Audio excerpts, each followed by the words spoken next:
اور دنیا کے اندر چند نام آتے ہیں۔ تو مولانا تقی عثمانی رحمت اللہ علیہ جب دیوبند تشریف لائے اور وہاں انہوں نے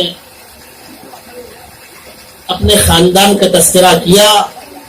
ایک بڑی عجیب بات انہوں نے کہی۔ جب دارالعلوم کی دارالحدیث میں ان کو بخاری شریف کا درس دینے کی دعوت دی گئی، تشریف لائے، کئی مرتبہ ان کا آنا ہوا ہے، اور چونکہ دیوبند شہر کے رہنے والے ہیں ان کو لگا ہوا ہے، ہندوستان جب بھی آتے ہیں کوشش ہوتی دارالعلوم دیوبند آئے۔ ایک جملہ انہوں نے نقل کیا اپنے والد محترم کا، وہ ہم سب کے لیے امانت۔ مولانا تقی عثمانی نے فرمایا کہ میرے والد محترم فرمایا کرتے تھے، میں نے دنیا گھومی، بہت ٹہلا گھوما، چھوٹے بڑے ہر اسٹیج پر بیٹھنے کا اتفاق ہوا، لیکن جو البیلا پن، جو انوکھا پن اور دین کی خدمت کا درد اکابر دارالعلوم دیوبند کے اندر پایا، وہ دوسری جگہ محسوس نہیں ہوتا۔ تقابل مقصد نہیں ہے، تنقیص مقصد نہیں ہے۔ 4-5 سال پہلے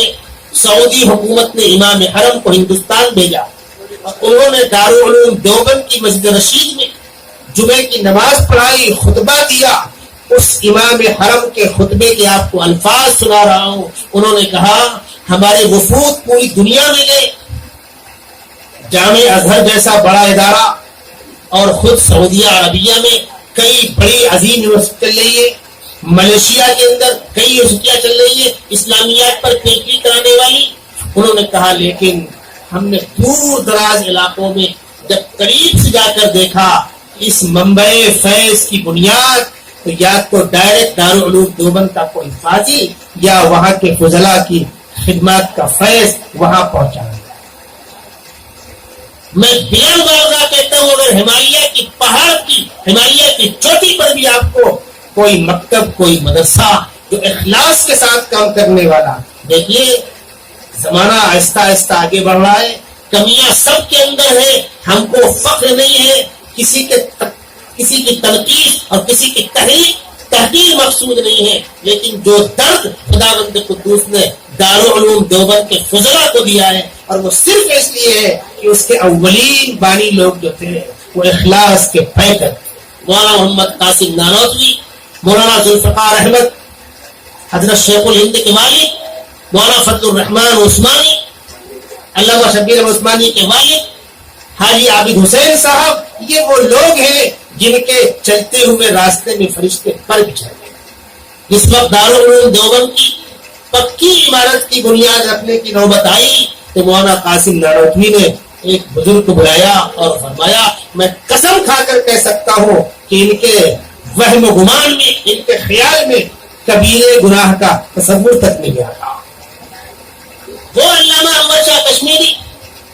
انہوں نے اپنے شاگردوں کے اندر وہ روح پھونکی۔ میں تو کہا کرتا ہوں کہ خلافت راشدہ کے بعد جتنے خوش قسمت اور ہونہار فضلاء اور شاگرد حضرت شیخ الہند کو نصیب ہوئے، کسی کو نصیب ہوئے۔ وہ حضرت شیخ الہند جو دارالعلوم دیوبند کے پہلے طالب علم، صدر مدرس، شیخ الحدیث، خانقاہ کا درویش، دسیوں ہزار علماء اور فضلاء ان کی جوتیاں سیدھی کرنے والے، لیکن ملت کا درد تھا جو ان کو ہندوستان سے اٹھا کر مالٹا کی جیل لے گیا، اور لوٹ کر آنے کے بعد بیمار آئے تھے، تقریباً 5-6 مہینے کے بعد ان کا انتقال ہو گیا۔ اس وقت کی ان کی تقریریں سنیے، وہ فرماتے ہیں میں بیمار ہو جاؤں گا، مجھ کو چارپائی پہ لاد کر 4 کندھے دینے والے لے کر چلنا، جب تک جان میں جان باقی ہے مجھ کو میرے استاد سے جو تحریک میراث میں ملی ہے میں اسی رخ پر کام کرنا چاہتا ہوں۔ اس علامہ انور شاہ کشمیری کے استاد شیخ الہند کے شاگردوں میں نام آتا ہے مفتی کفایت اللہ صاحب کا، مولانا حفظ الرحمان سوہروی کا، علامہ انور شاہ کشمیری کا، علامہ شبیر احمد عثمانی کا، شیخ الاسلام مولانا حسین مدنی کا، حکیم الامت مولانا اشرف علی تھانوی کا۔ یہ شیخ الہند کے شاگردوں کی ٹیم ہے۔ جس سال حضرت مولانا اشرف علی تھانوی رحمۃ اللہ علیہ دور حدیث سے فارغ ہوئے ہیں، اس سال دارالعلوم دیوبند میں دور حدیث میں 14 طلبا تھے،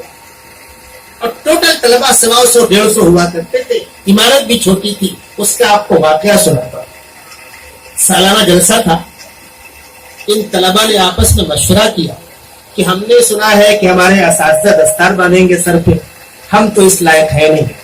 طلبا آپس میں مشورہ کریں